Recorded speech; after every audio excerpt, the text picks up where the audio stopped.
PNRR, lo sapete?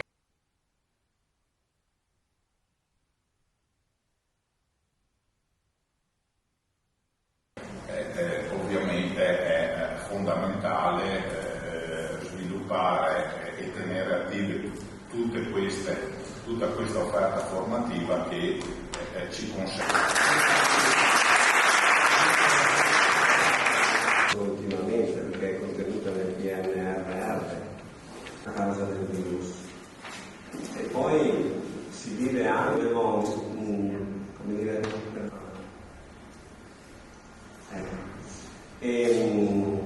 che è formazione, conoscenza, informazione. E questa esperienza Noi abbiamo fatto dei grandi salti sulle soluzioni 5, no? Perché leggendo il piano comunitario, a cui dopo avrebbe dovuto prendere spunto poi l'estensore del PNRR, noi immaginavamo quanto nel campo degli anziani, perché abbiamo visto che nel campo degli anziani l'investimento sia era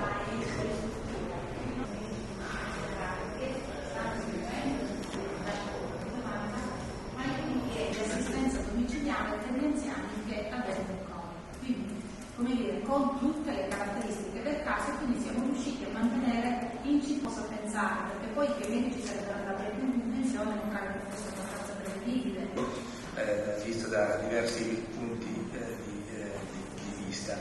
A tutti grazie all'invito a rivedere questa tematica e se la buona volontà e lo spirito che oggi qui viene presentato.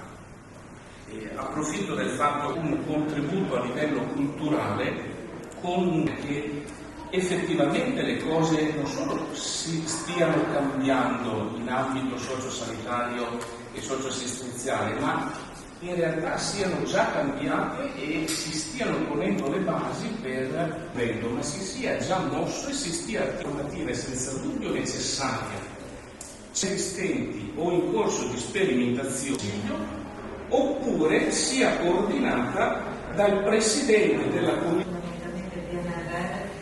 Io penso come indicazioni, oltre che come traccia sicuramente di lavoro. Gli investimenti sono sulle ma non ci sarà nessuna fondamenta stabile di questo.